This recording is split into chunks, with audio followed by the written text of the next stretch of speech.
एक हरे भरे वन में नदी किनारे हाथियों का एक समूह रहता था, जिसका मुखिया चतुर्दत्त नामक हाथी था।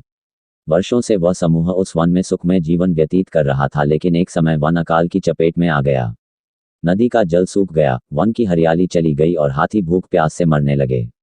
इस विपत्ति से निकलने की प्रार्थना लिए सभी हाथी अपने मुखिया चतुर्दत्त के पास गए और बोले, गजराज, इस अकाल की स्थिति में यदि हम और अधिक इस वन में रहे तो काल का ग्रास बन जाएंगे। यहाँ भूखे प्यासे रहना दुष्कर है। कृपा कर किसी अन्य स्थान की खोज करें जहाँ जल स्रोत और हरियाली हो।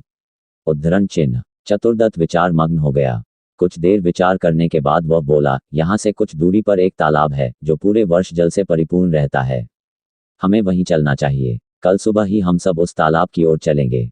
अगले ही दिन सभी हाथी उस तालाब की ओर चल पड़े।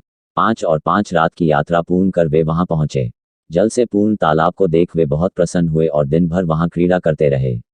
संध्या होने पर वे बाहर निकले और वन में चले गए। तालाब के किनारे खरगोशों की बस्ती थी, जिसमें उनके बहुत सारे बिल थे, लेकिन हाथी इससे अनभिज्ञ थे। अतः वे खरगोशों के बिलों को रौंदते हुए निकल गए। खरगोशों के बिल तहस नहस हो गए, कई खरगोश घायल हुए और कई मारे गए। हाथियों के जाने के बाद सभी खरगोश एकत्रित हुए और स्वयं पर आए इस संकट के विषय में चर्चा करने लगे। एक खरगोश बोला, हाथियों का समूह प्रतिदिन जल के लिए तालाब में आया करेगा। ऐसे में हमारा यहाँ रहना कठिन हो जाएगा। वे हमारे बिलों के साथ हमें भी रौंद देंगे। हम में से कोई भी नहीं बचेगा, हमारा वंश समाप्त हो जाएगा। फिर एक अन्य खरगोश बोला, जीवन है तो सर्वस्व है। जीवन रक्षा के लिए जो संभव हो हमें करना चाहिए। परिस्थिति कहती है कि हमें जीवन रक्षा के लिए तत्काल इस स्थान को छोड़कर अन्यत्र प्रस्थान करना चाहिए। खरगोश अपनी भूमि छोड़कर अन्यत्र जाने के विचार से दुखी थे।